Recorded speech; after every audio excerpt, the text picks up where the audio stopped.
이제 오늘 제가 할 내용은 크게 두 가지인데요. 하나는 북한 8차 당대회가 어떤 당대 특징 그리고 그 이후에 어떤 변화가 있는가를 잠깐 말씀드리고, 또 이제 기독교 혹은 한국 교회가 무엇을 해야 할 것인가, 이렇게 두 가지로 말씀드리겠습니다. 이게 그래요? 예. 예, 이렇게 하는구만요. 예. 그 첫 번째, 일단 8차 당대회를 내용이 뭐 여러 가지 변화된 내용들이 굉장히 많은데, 첫 번째 이렇게 딱 들었던 느낌이 뭔가 하면은 뭔가 변하고 있다, 그런 느낌이에요. 왜냐하면 저 장면을 보시면 과거에는 이제 어떤 단상이든지 북한 내 김정일과 김일성의 초상이 저기에 그려져 있어야 되거든요. 7차 당대회 때도 그랬고 6차 당대회 때는 마찬가지로. 근데 그 김일성 초상, 김정일 초상이 없어졌다는 것은 굉장히 큰 변화거든요, 북한 안에서. 왜냐하면 우리가 이제 생각하는 그 사진, 대통령 사진하고는 달리 북한 안에서는 이 사진이라는 게, 만약에 그 건물에 화재가 났다 그러면 그걸 안 가지고 나오면 죽는 겁니다. 자기가 죽더라도 이걸 꺼내서 밖으로 던지고 자기가 죽고 이렇게 해야 되는 거예요. 그만큼 만약 저걸 초상을 잘못 치우면 김정은이라도 죽을 수 있어요. 유일사상 체계 10대 원칙에 의해서 저 초상은 신성과 같은 것이기 때문에, 그래서 저는 제가 그동안에 이제 10년, 김정은이 10년을 집권했는데 이게 무슨 변화일까? 제가 그 이전에 잘 노티스를 못했거든요. 그래서 제가 이제 이 사건을 8차 당대회를 계기로 해서 이게 뭔가가 있다 해서 이제 뒤로 이렇게 거슬러 올라가 봤더니, 이 변화가 언제 생겼는가 하면은 하노이 회담 다음 전원회의 때부터 저 초상이 없어졌어요. 그러니까 북한으로 말하자면 7기 3차 전원회의까지는 있었고 7기 4차 전원회의부터 없어진 거예요. 그럼 그 사이에 뭐가 일어났냐? 3차 전원회의라는 것은 2018년 4월에 있었고요. 4차는 2019년 4월이에요. 그러니까 2018년 남북 정상회담하고, 특히 이제 그 계기가 아마도 미국과 싱가포르에서 정상회담, 6월 10일 정상회담한 이후부터 하노이 정상회담 그 시기까지 1년 동안의 어떤 변화인 거죠. 그건 다시 말하자면 북한이 미국과 교류를 하게 된다, 외교 관계를 정상화하게 된다라고 했을 때에 북한이 변해야 되는 거 아니겠습니까? 물론 이제 핵 비핵화는 어렵지만 그거는 이제 또 다른 차원의 문제고, 김정은이 들어온 집권한 직후부터 계속 추구했던 게 뭔가 하면은 이 북한을 좀 바꿔야 된다라는 거죠. 그래서 이제 그걸 정상국가라고 표현을 할 수 있는데, 선군 비상체제로 부친이 한 20여 년 동안 해놨던 거를 이 군인들이 앞장서 정치하는 거 이거 아니다, 사회주의 당국가체제로 전환시켜야 된다라고 해서 막 군인들을 막 대거 숙청하고 막 엄청 난리 났지 않습니까? 그러면서 선군 체제를 당국가 체제로 전환시켰죠. 그래서 당이 중심이 돼서 지금 통치를 하게 되고, 그리고 뭐 그 외에 또 다른 많은 요소들이 있습니다만, 이번 당대회 때도 뭐 5년마다 당대회를 정기적으로 개최해야 된다라고 해서 명시를 하게 되고, 또 총비서체 제너럴 세크레터리라는 그런 명칭을 다시 복구를 시키고, 또 이제 엊그제도 보니까 chairman 이런 표현에서 president라고 주석 위원장을 프레지던트라고 이렇게 바꾸는 거 보니까 점차적으로 국제 사회와 소통 가능한 어떤 체제로 바꿔야 된다라는 의식이 굉장히 강하고, 이제 김정은으로서 보면은 북한이 지난 한 70여 년간, 짧게는 20여 년간 너무나 왜곡되게 극단적인 어떤 방향으로 나라가 치우쳤다라는 생각을 갖게 되는 거죠. 그래서 국제사회를 이렇게 돌아보면 보통 다른 나라들과, 그러니까 뭐 노멀 스테이시죠, 보통 국가 혹은 정상 국가 쪽으로 가기 위한 그런 조치들을 지금 취하고 있는 과정이고, 그런 변화가 정치 영역에서 10여 년 동안 지금 쭉 진행되고 있다, 이렇게 볼 수가 있습니다. 그래서 외부에서 이제 특히 자유민주주의 세계에서 불량 국가라고 북한을 부르는데, 그거에 대한 그 오명이 있는 거죠. 그래서 이제 정상 국가로 이제 전환되고 싶다 하는 의지가 있고, 뭐 그게 하루 아침에 되지는 않죠. 그래서 그런 방향으로 지금 좀 가고 있다라고 볼 수 있고, 그리고 이제 이제 그런 뭐 많은 내용들이 있지만 하나만 더 얘기하자면 당대회 폐막식에서 그 동안에 이제 북한 내에서 말하는 뭐 높이 날려 우리의 당기의 북한의 그 음악들이 있어요. 그런 음악으로 이제 폐막을 했는데 이번에는 특별히 인터내셔널 레라는 사회주의 국가들이 모든 지금 막스 혁명 이후에 그 시기부터 시작해서 지금까지 한 150여 년간 모든 국가들이 공통적으로 부르는 사회주의 국가의 애국가처럼 하는 노래가 있어요. 그게 인터내셔널 노래인 거거든요. 이게 이제 과거에 소련이 창설됐을 때, 소 연방이 창설됐을 때는 소련의 국가, 애국가로 한 22년 정도 유지됐다가 스탈린이 이제 우상화하기 위해서 바꿔버렸는데요. 애국가를 바꿨는데 그때까지 소련 국가로도 사용했던 그런 노래인데요. 이게 이제 김정은이 이번에 8차 당대회 끝날 때 폐막식에서 이걸 사용했어요. 그러니까 그건 뭐냐면은 아마 베트남의 그 하노이 회담에 가서도 현송월하고 장룡식이라는 그 악단 지휘들을 다 데리고 왔거든요. 근데 아마 그런 준비를 많이 했겠죠. 그래서 이제 미국과 관계가 지금 좋지 않으니까 국교 정상화라는 게 어렵다. 그러니까 그런 쪽으로 가보려고 했는데 일단 한번 제 좌절을 하노이의 굴욕, 카노사의 굴욕에 비유해서 하노이의 굴욕이라고 하는데 정말 한 2박 3일 이렇게 쓴 잔을 마시면서 돌아오는 길에 이제 미국과 관계는 단절한다. 그 전제로 해서 그러면 어떻게 하느냐? 지금까지 준비해왔던 이제 정상국가 국제적으로 교류하는 이런 체제를 사회주의 국가와의 국제 연대를 통해서 확산시키겠다. 이제 이런 방향으로 가고 있어요. 그러니까 그렇게 한 이유도 지금 이제 이 세계 앞으로 5년 혹은 10년의 그 미래를 어떻게 보는가 하면 이 동북아시아나 세계가 신냉전 체제로 간다. 이렇게 판단한 겁니다. 그러니까 중국, 러시아를 중심으로 한 사회주의 체제와 미국 중심으로 이 체제가 경쟁하고 패권 경쟁을 다시 하게 되는 이런 시기로 다시 신냉전으로 간다라고 보고요. 국제 정세를 보면 지금 미국 중심의 그 자유민주 체계가 한 110개 나라 정도 이렇게 돼 있고요. 그다음에 사회주의 국가들과 중국, 러시아를 따르는 그런 나라들이 20개 나라 정도 됩니다. 그리고 나머지 50개 나라가 중간에 이렇게 있어요. 그러니까 이런 구상을 하면서 사회주의 국제 연대를 추진하겠다라는 것이고요. 거기에 북한의 자부심은 되게 큽니다. 나라는 작고 GDP는 굉장히 낮아도 사회주의 집권 국가로서 최장기 집권을 하고 있는 국가라는 그 위용을 과시해야 된다. 그러면서 이제 앞으로 중국, 러시아를 또 베트남을 필두로 해서 큐바 해서 유럽의 사회주의 정당들과 교류하면서 북한의 국제적으로 활동을 해보겠다라는 것이거든요. 물론 이제 미국 중심으로 이렇게 대북 제재를 막고 있지만 그걸 이제 돌파해보겠다라는 그런 의지를 가지고 있고 그러기 위해서는 중국과 소통하기 위해서도 사실은 이런 변화들을 단행을 해야 되는 거죠. 그 중에 또 무궁무진하지만 예를 들면 저 당대회가 끝나고 나서 축하 공연을 하는데요. 축하 공연에서 지난 7차 당대회 때 축하 공연할 때는 김일성 나오지요, 김정일 나오지요, 김정은은 몇 번 나오고 맨 마지막에는 제가 초를 세보니까 40초간 이 화면이 뜨면서 모든 사람들이 일어나서 길이 막 하면서 그런 장면이 있었거든요. 근데 8차 당대회 끝나고 경축 공연을 하는데 김일성 장면, 김정일 장면, 김정은 장면 아무것도 안 나왔어요. 왜 그런가? 2015년에 중국과 모란봉악단이 교류하러 갔다가 파토가 나가지고 끝장 와버렸어요. 결별됐어요. 엄청 싸웠거든요, 중국과. 왜 그런가 하면은 그 모란봉악단들이 음악을 하는데 그 배경 화면들이 있는데 그 배경 화면 내용 때문에 그 중에 하나가 하나의 미사일이었고 다른 하나 그보다 더 중요했던 게 이 김일성, 김정일까지 좋은데 김정은 사진이 계속 나와가지고 막 박수를 쳐야 되는 거예요. 그럼 중국 사람들이 그걸 보면서 웃지 박수를 치겠습니까? 그러니까 이제 이게 사회주의하고도 교류가 안 되는 거예요. 김정은이 그걸 아는 거죠. 근데 북한에서는 이제 북한 내부의 논리로 보면은 있을 수 없는 얘기예요. 계속 못 먹어도 그냥 계속 가는 거죠. 그런데 이제 지도자 입장에서 보면은 이런 건 안 된다. 그래서 이제 거기서 이제 특히 이제 외국과의 교류라는 걸 염두에 두면은 이 사진을 다 빼야 되는 거예요.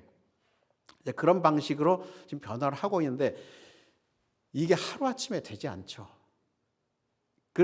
지도자가 아무리 의지를 가지고 있다고 해도 그게 되지 않아요. 사람의 생각, 여러분 안 바뀌잖아요. 북한 사람들 생각이 바뀌겠습니까? 안 바뀝니다. 제가 그 문제를 따지자면 북한 안에 인적 자원의 그 취약성의 문제, 생각이 안 바뀌고 답습하고 있는 그런 문제들 하자면 정말 한이 없어요. 그래서 아마도 그 지도부의 입장에서는 속이 터질 거예요. 그 중에 하나가 이제 경제 문제인데요.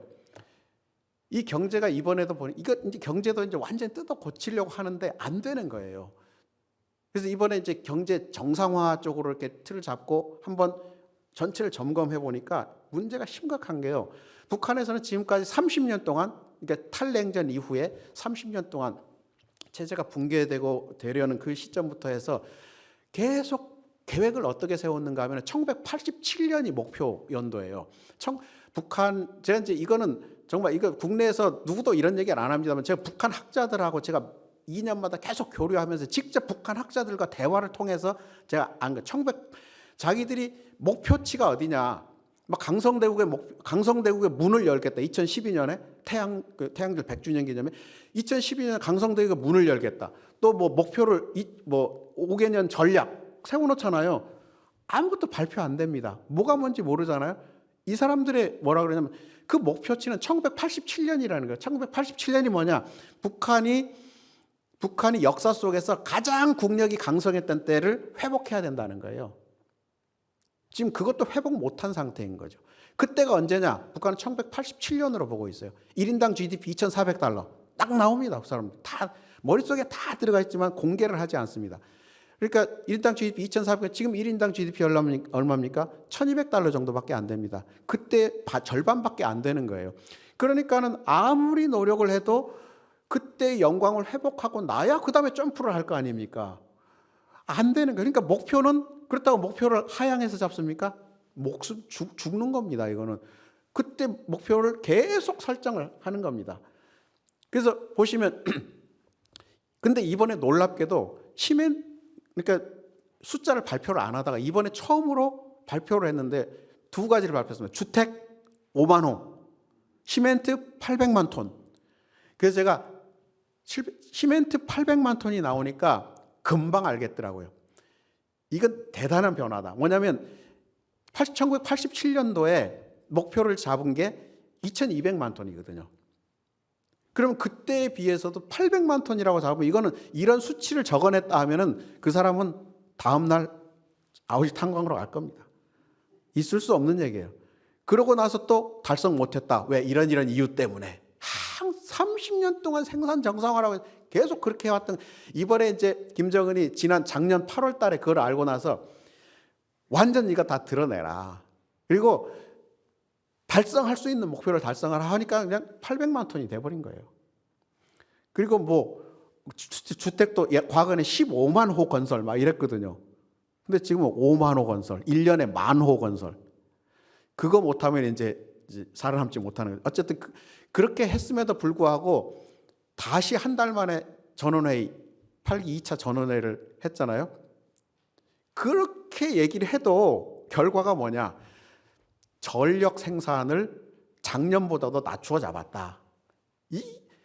이건 작년에 분명히 이런 성과를 달성했는데 어떻게 또 낮춰 잡는? 이게 계획이 어디서부터 올라와가지고 종합하다 보니까 결과가 그렇게 나는데 이걸 어디서 어떻게 뜯어 맞춰야 되는지를 몰라요. 지금 그게 설마 그럴까 그러잖아요. 안 됩니다. 이게 학자들 중에 GDP 개념 이렇게 아는 사람 좀 있어요. 근데 대부분의 사람들은 뭘 배우는가 하면 자본주의 배웁니다. 자본주의 경제학 배웁니다. 뭐 배웁니까? 자본주의 경제가 왜 나쁜가? 자본주의가 왜 나쁜가를 배우는 거예요. 진짜 이걸 경제를 돌리기 위해서 하는 게 아니에요. 그러다 보니까 이건 경제적으로도 상당히 지금 문제가 심각하고, 물론 경공업이나 농업이나 이런 부분에서 지금 뭐 기업소법, 그다음에 농장법, 산림지법 뭐 해서 시장 경제 쪽으로 법으로는 많이 바꿔놨어요. 그런데 이게 실천이 안 되는 거예요. 그 중에 이제 힘없는 이제 농업이라든가 일반 기업, 내각이 운영하는 기업소들은 조금 더 적용이 돼요. 그러니까 거기에서는 이제 시장 효과가 나타나서 그나마 경공업 제품들이나 아니면 농장, 농업 생산 이런 것들은 조금 나은데, 지금 이번에도 막 국가기관이 관리하는 뭐 당이나 군대나 또 보위부나 이런 데서 엄청난 회사 조직을 가지고 있는데 이런 조직들은 움직이지를 않는 거예요. 시장 개혁을 해놔도 다 과거의 방식으로 답습해서, 예를 들면은 이런 기관들도 쌀을 협동농장에서 시장 가격으로 사와야 되거든요. 거래를 하면서. 그런데 그런 힘 있는 기관들은 가서 국정 가격으로 다 가져오는 거예요. 강탈해 온다시피 하는 거예요. 그러면은 거기 농장에 있는 사람들은 엄청 손해를 보고, 그러니까 이런 관행들이 있으니까 이번에도 이번 2차 전원회, 얼마 전에 열렸던 전원회의 보니까 법권과 당권과 군권을 발동해서 쳐갈게 해야 된다, 그런 사람들을 이렇게 표현을 하면서 막 화가 이만큼 나는 거예요. 이게 왜 안 돌아가는가? 이 개혁이 참 어려워. 그래서 이제 이런 식으로 이렇게 막혀 있으니까 이 경제를 정상화하는, 집념은 굉장히 강한데 이 경제를 지금 뜯어 고치는 게 쉽지 않은 그런 상황에 있고요. 그렇다고 해서 뭐 북한이 경제적으로 무너지나 그렇지 않습니다. 또 대책을 다 세우고 있어요. 그 대책이라는 게 뭐냐면은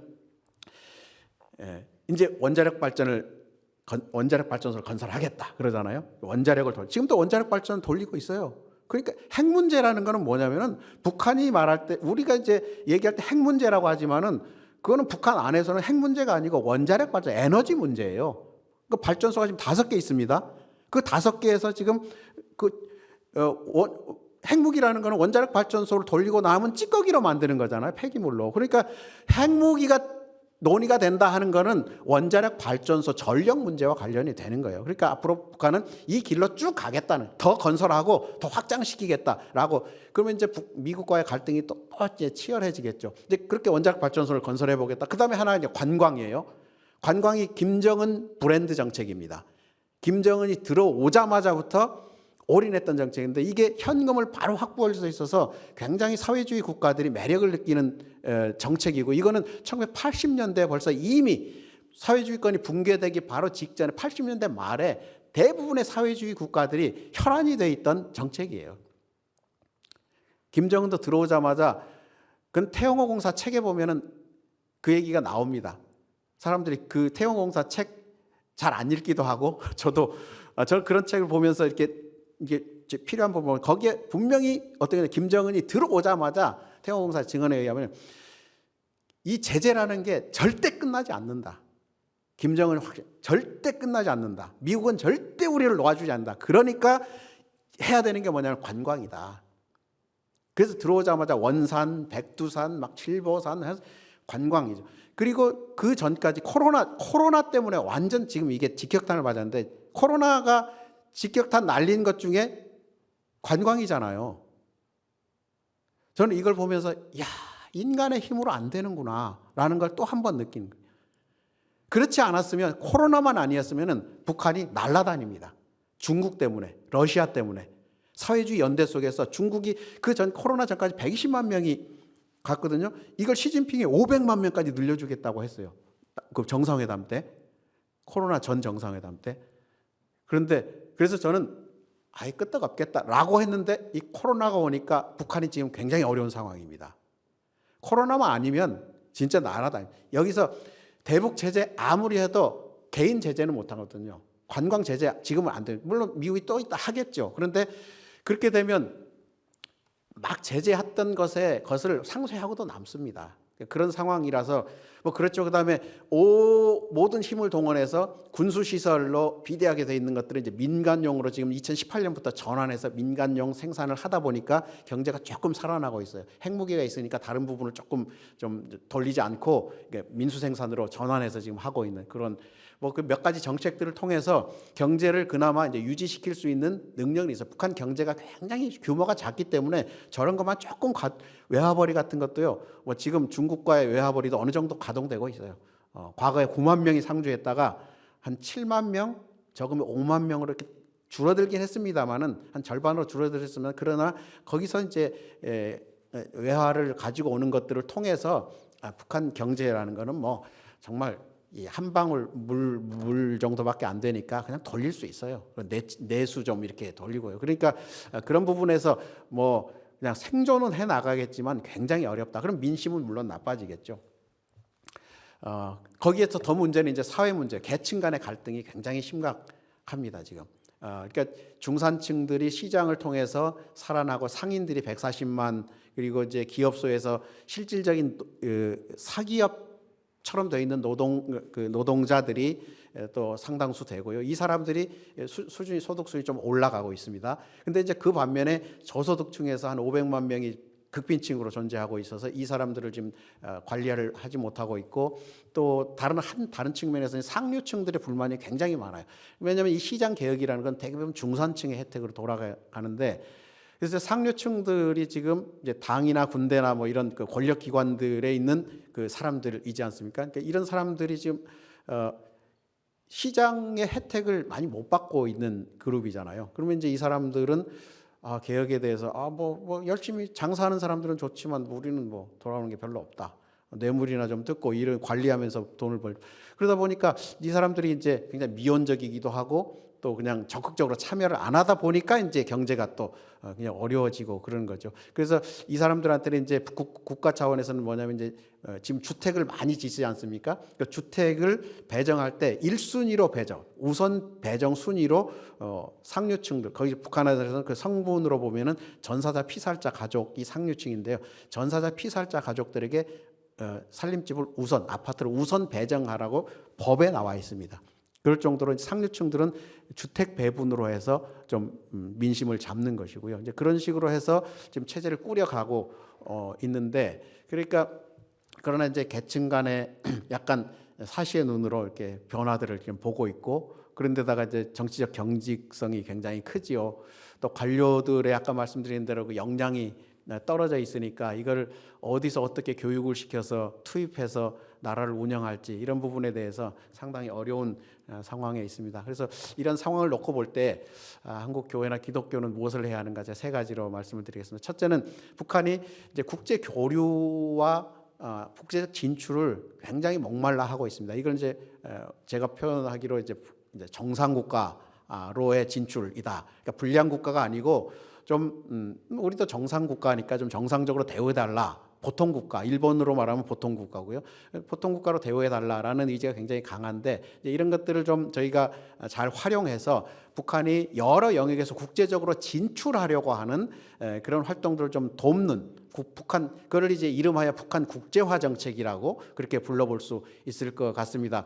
그래서 적극적으로 글로벌라이즈 노스 코리아, 북한을 글로벌라이즈 하기 위해서 적극적으로 노력하는 그런 정책들을 펴나가면 좋겠다라는 것이고요. 그래서 거기에 기독교 국제 기구들이 많이 있습니다. GHNI 글로벌 호프 네트워크 인터내셔널인가요? 제네바에 있는 그런 여러 국제 기독교 기관들이 있는데, 그런 기구들과 협력해서 북한을 국제적으로 좀 진출할 수 있도록 협력하는 그런 네트워크를 만들어 나갈 수 있다는 것이고요. 특히 이제 우리 한국 교회 기독교인들이 국제적으로 지금 선교사들이 많이 나가 있지 않습니까? 여러 영역에서 뭐 비즈니스 영역이라든가 아니면 뭐 NGO, 휴머니테리언 어시스턴스 여러 영역에서 활동을 하고 있으니까 이제 그런 자원들을 선교사들이 왜 나가 있겠습니까? 그 동안에 왜 나갔겠습니까? 뭐 그 나라들 복음 전하는 것도 그렇게 있겠지만은 지금 이제 북한과 동시 수교국들이 여러 개 있지 않습니까? 150 몇 개가 있다는 것 같은데, 그런 나라들에 다 선교사들이 나가 있고, 그 나라에 있는 선교사들이 이런 역할들을 남북을 엮어주는 그런 역할들을 해야 되는 때가 아닐까 그렇게 생각을 합니다. 그런 체제를 좀 잘 활용하는 것이 좀 좋겠고, 그래서 한국도 지금 코로나 시대에 글로벌라이즈가 돼 있고 코로나가 이렇게 터지고 보니까 저희도 선교사들이 멀리 있는 줄 알았는데 매주마다 선교사들하고 이렇게 대화할 수 있는 그런 채널이 이렇게 열리고 보니까 굉장히 좀 긍정적인 면도 있더라고요. 그러면은 이제 그 나라들과 협력해서 우리가 꼭 생색내서 우리가 뭘 북한한테 하려고 한 마음도 열리지 않을 수도 있고 또 어렵고, 그런데 그걸 이제 그 제3국과 더불어서 그러니까 선교사들과 협력해서 북한을 도울 수 있는 북한 사람들을 밖으로 이렇게 데려 나오는 거죠. 뭐 비즈니스맨 데리고 나오고 관료들 모시고 학자들, 스포츠맨, 예술단 다 초청해서 국제적으로 활동할 수 있도록 진출할 수 있도록 좀 도움을 준다면 아마 북한 자체도 변화될 테고요. 뭐 우리도 선교적 차원에서도 상당한 역할을 할 수 있지 않을까 싶고 안중근 의사가 얘기했던 동북아 공동 교육제도 동북아에서 왜 아시아에서 평화가 없느냐 이거는 언어 랭귀지 문제에도 심각하다. 그래서 아시아에서 좀 이해를 증진시키기 위해서는 서로 좀 공통의 교육 제도가 있어야 되지 않느냐. 안중근 의사 대단한 것 같아요. 그 당시에 120년 전에 참 그런 생각을 했다 하는 게. 근데 아직도 한중일 간에 공동 교육 제도가 없어요. 교환 제도는 있지만.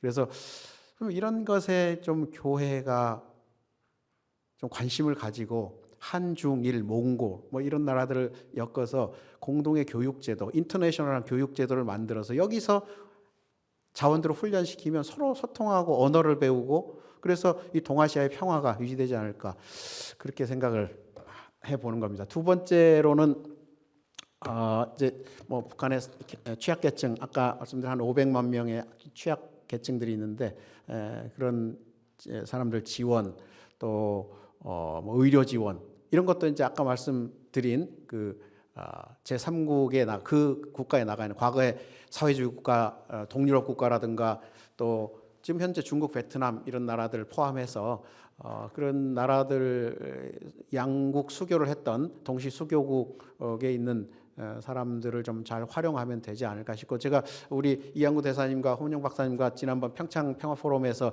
만났던 아디스아바바 대학교의 한국 여자 교수님이 그때 같이 오셔서 발표를 하는데 그분도 그걸 할 수 있다고 하더라고요. 거기에 북한 대사관도 있고 한국 대사관도 있으니까 거기서 뭔가 자기가 역할을 할 수 있다고 그러는데 그런 사람들이 그 교수님 뿐이겠습니까? 제가 아는 루마니아에도 계시고 뭐 도처에 선교적 사명을 띠고 활동하시는 많은 분들이 지금 이때를 위해서 그렇게 선교 부음이 일어나지 않았을까, 그렇게 해외로 많이 나가지 않았을까 싶으니까 지금 우리가 지금 남북의 문이 닫혀 있는 이런 때에 그리고 북한은 또 국제적으로 나오고 싶어하고 한국하고 상대를 안 하겠다고 그러는데 그런 상황에서도 좀 하나님의 역사가 좀 이루어지지 않을까 그런 생각을 하면서 이걸 좀 잘 활용할 수 있는 그런 준비를 교회가 선교적 관점에서 하면 좋겠다. 그리고요 마지막으로 이제 그보다 이제 조금 더 근본적으로 중요한 거는 이제 남북 간에도 뭐 또 북미 간에도 앞으로 이제 몇 년 안에 종전선언 또 평화 체제, 평화 협정 이런 것들이 진행이 물론 될 겁니다. 아까도 이제 국제 글로벌한 이런 구조를 말씀해 주셨는데 지금 중국과 미국 간의 패권 경쟁이 지금 치열하고 국력이 지금 이제 교차하려는 시점인데요. 2035년 그리고 이르면 2032년에 중국이 미국을 추월하는 GDP 상으로는 추월하는 그런 시기가 됩니다. 그리고 지금 실질 구매력 PPP라고 하는 Purchase Power Parity라는 실질 구매력 기준으로 하면은 작년에 벌써 중국이 미국을 추월했습니다. 그러니까 지금부터 해서 앞으로 10년, 12년, 15년, 10년 어간에 중대한 이 한반도에서의 변화가 일어날 거라는 거. 그걸 이제 현실주의 학자들은 전쟁이라는 거죠. 패권 교체기에 반드시 전쟁이 일어난다. 과연 전쟁이 일어날 것인가? 우리 하기 나름이죠. 그러니까 그런 부분에 대해서 우리가 염두에 두면서 그렇다면 이 북한이 불쏘시개 역할을 하지 않도록 지금부터 남북 간에 우리 한국뿐만 아니라 국제적인 네트워크를 통해서 북한을 편입시키고 북한과 더불어서 안정된 이런 구조를 만들어가고 북한을 개방시켜야 되는 거죠. 북한 사람들이 너무나 극단적으로 폐쇄적인 이런 상태에 머물러 있어요. 이런 상태에 있어서는 희망이 없기 때문에 이걸 그렇다고 해서 계속 압박 정책을 취하고 있는데 뭐 일정한 효과는 있습니다만은 제가 볼 때는 그렇게 한다고 뭐 변화가 없어요. 그래서 오히려 축구할 때 수비만 하면은 골 안 들어가니까 그냥 무조건 차지 않고 어떻게 합니까? 수비 하프라인을 이렇게 끄집어내잖아요. 북한을 좀 밖으로 끄집어내서 어떤 변화의 모멘텀을 찾아내야 되지 않을까 그래서 정부 정책도 그렇고 저는 이제 학교에서도 북한 국제화 정책을 앞으로 10년, 20년간 지속적으로 추진해야 된다. 그런 스트레치를 가지고 한국이 그런 관점에서 나가야 된다. 물론 이제 뭐 여러 가지 문제들은 많이 있겠지만 큰 방향은 그렇게 가야 된다라고 보고요. 그렇게 하기 위해서는 가장 중요한 게 뭐냐면은 앞으로 이제 이런 변화들이 일어날 때 평화협정이나 종전선언이나 이런 걸 굉장히 우리가 기대하고 있기도 하고 우려의 눈으로 보기도 하는데 이런 상황이 이제 벌어지면은 너무나 이 국내적으로 혼란이 가중될 거라는 건 뻔합니다. 왜냐하면 모든 세계의 나라들이 우리나라뿐만 아니에요. 뭐 이스라엘도 마찬가지고 모든 나라들이 평화협정이나 이런 그 공식적인 어떤 체제가 들어서잖아요. 그러면 이거는 국가 차원에서 하는 어떤 행사지 않습니까? 그러니까 민간이나 시민 차원에서는 그걸 받아들이기가 어려운 사람이 있고 찬성하는 사람이 있어서 완전히 쪼개지고 갈등이 폭발적으로 일어나서 큰 문제, 혼란을 겪는 것을 모든 국가들에서 보거든요. 그래서 지난 30여 년간 국제적으로 평화체제라는 게 평화협정이 50개국에서 체결이 됐는데 제대로 평화가 유지되는 나라는 별로 없어요. 다 다시 싸우거나 더 전쟁을 하거나 그렇게 되죠. 그러니까 저는 오히려 이 교회는 국가적으로는 평화체제하고 뭐 어떻게 나가겠죠. 그런데 교회는 그걸 보면서 평화체제 이후의 평화를 준비해야 됩니다. 그건 뭐냐 하면 국가적으로는 평화체제를 하건 뭐 종전선언을 하건 하더라도 그것을 받아들일 준비가 돼 있느냐는 거죠. 근데 굉장히 왜냐하면 국가적으로 뭐 지금 종전 화해선을 한다고 하지만은 시민 차원에서는 남과 북의 공이 아무도 6.25 전쟁에 대해서 그렇게 서로가 남쪽인 북쪽이, 북쪽은 남쪽이 어느 정도 피해를 받았는지조차도 전혀 모르고 소통이 전혀 되지 않고 있는 시민 차원에서 되지 않고 있는 상황에서 국가적으로 왔다 갔다 하고 교류를 한다고 하고 있는 게 참 저는 이게 모순이라고 생각을 해요. 그래서 이런 상황 속에서 좀 기독교와 교회는 평화에 대한 관심을 가지고 조금 더 근본적인 그런 관점에서 평화라는 것은 어떻게 시작이 되는가 하면 서로 이제 과거의 문제들을 좀 끄집어내서 서로 이해하고 공감하고 그런 과정을 통해서 이제 화해하고 평화로 나가지 않습니까? 그래서 이제 뭐 화해의 그 과정을 여러 단계로 설명하는데 처음 시작을 사과라고 그렇게 보통 얘기합니다. 사과가 있어야 진정한 화해가 시작된다고 하는데 남북 관계에서 보면은 전부 이제 미래지향적인 약속들을 많이 합니다. 뭘 해보자, 뭐 지뢰를 치워보자, 이산가족 교류를 해보자, 경제협력을 해보자라고 하지만 진짜 과거에 6.25 전쟁, 전하남 아니면 무슨 이런 사건들에 대해서 좀 진지하게 대화를 하는 시간이 있느냐? 한 번도 없습니다. 지금까지 한 번도 국가적 차원에서도 그렇고 민간 차원에서도 그렇고 그런 것들을 생각하면서 좀 미안하다는 얘기를 서로가 한 적이 없어요. 우리가 일본에게 대해서 계속 사죄하라, 미안하다고 얘기하라고 우리는 계속 주장을 합니다만은 어떤 남북 간의 관계에서 사람들 간의 관계에서 그렇고 그런 부분에 대해서 물론 우리가 뭐 할 말이 많죠. 변명할 것도 막 많이 있다 하더라도 결국에는 이런 그 화해와 평화를 이루기 위해서 또 종전선언 같은 거를 해내려면은 결국은 근본적으로 사람들의 마음이 움직여야 되고 과거의 행동이나 그런 어떤 사건에 대해서 결과적으로 사람들이 많이 죽었다 하면 마음은 미안한 마음이 좀 생길 수 있도록 그런 과정을 거쳐 나가야 되는데 그런 준비가 전혀 돼 있지 않다. 그런 부분에서 교회가 더욱더 신경을 쓰면서 우리 사회적으로 또는 국가에다가도 그런 부분을 얘기를 하고 강조를 하면서 정말 이 뭐 샬롬 하나님 나라 샬롬을 이루기 위해서 무엇을 해야 하는지 한반도에서 아마 이제 한반도가 저는 화해와 평화의 복음이 가장 힘있게 선포돼야 할 곳이 바로 한반도다. 왜냐하면 세계 모든 나라 사람들이 한반도는 평화가 깨져 있고 남북이 갈라져 있고 분단돼 있고 대립돼 있고 갈등의 상황이 있다는 걸 모두 다 보고 있는데 그리고 이제 한국이 세계적으로 이제 굉장히 수준이 올라와 있고 한류가 세계적으로 재패하고 있어서 관심의 대상이죠. K 방역으로도 뭐 세계에 알려져 있고 한국이 하면 거의 이제 세계가 따라하는 정도죠. 드라이브 뭐 이렇게 검사하는 것도 그렇고요. 그런데 여기서 지금 교회가 역할이 굉장히 지금 큽니다. 이거 뭔가 하나의 메시지를 던져줘야 되는데 죄송합니다. 제가 이제 목회자가 아니면서 이렇게 얘기해서 죄송한데 정말 이 한반도에서 지금 이 현 시점에서 남북의 화해와 또 평화에 대해서 메시지가 어느 정도 선포되고 있는지 저는 그 부분이 가장 힘있게 선포돼야 할 곳이 이 한반도 땅인데 교회가 그거를 소홀히 하고 있다.